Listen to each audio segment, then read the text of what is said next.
Welcome to The Explainer, where we're all about connecting the dots and getting to the real story behind the headlines. So, how does the biggest private bank in India get even bigger? Well, today we're diving into HDFC Bank's absolutely massive year, and it all revolves around one single game-changing event. All right, here's how we're going to break it down. We'll start with the huge merger, look at the numbers, talk about the people, size up the competition, and then see what's coming next. Let's get into it. Okay, let's kick things off. You really can't talk about HDFC Bank's last year without talking about one thing, the absolutely monumental merger with its own parent company, HDFC Limited. And look, this wasn't just some standard corporate deal. We're talking about the creation of a whole new kind of financial powerhouse. This single move really did reshape the entire financial landscape in India. So what happened is, HDFC Bank basically became this true financial services conglomerate. What does that actually mean? Well, it means they pulled everything under one giant roof. You've got HDFC Life for insurance, HDFC Ergo for other kinds of insurance, HDFC AMC for mutual funds. You name it, it's all part of the same family now. And the whole point of doing this, it's all about creating a one-stop shop for, well, everything. This move opens up massive opportunities to cross-sell. Think about it. You go in for a home loan, and they can offer you insurance, a mutual fund, a credit card.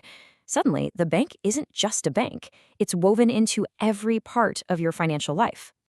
Okay, so they got bigger. But what's really wild is how quickly that new size turned into staggering growth. Let's get into the numbers, because they're pretty mind-blowing. First up, the balance sheet. We're talking over 36 lakh crore rupees. To put that in perspective, that's a jump of almost 50% in just 1 year. It's just an undisputed giant in the Indian financial system now. So where did all that growth come from? Well, here's the engine right here. A massive 55.2% surge in loans. See, by swallowing up HDFC Limited's huge home loan business, the bank's power to lend just exploded. That's what's really driving things forward. And you know what happens when you have that much scale and that much lending power? It goes straight to the bottom line. We're talking a profit of over 60,000 crore rupees for the year. So yeah, this strategy didn't just look good on a PowerPoint slide, it absolutely paid off. Big time. But look, a company this huge isn't just a bunch of numbers on a balance sheet, right? Its impact is felt on a really human level, both for the people working there and for the communities it serves. And you can see that focus right here in the CEO's own words. He's making it clear that it's not just about the financials we just saw. It's about the people, the employees, and of course, the customers. So what does that look like on the inside? Well, you've got this massive workforce of over 200,000 people, and in a job market where everyone's jumping ship, they actually managed to get more people to stay. Retention went up over 7%. Plus, they hit a really important diversity goal way ahead of schedule, with over a quarter of their workforce now being women. And then there's the external impact. The bank has this big social responsibility program called Parivartan, which literally means transformation. And that's the goal, to create real change out in the world through things like skill development, projects in rural areas, and boosting education. And they're not just talking the talk. They're putting serious money behind it.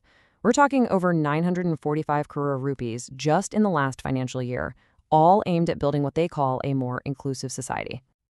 All right, so we've seen the merger, the numbers, and the people. Now let's switch gears and look at the battlefield.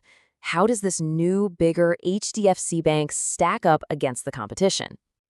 When you talk about private banking in India, it often comes down to this classic rivalry.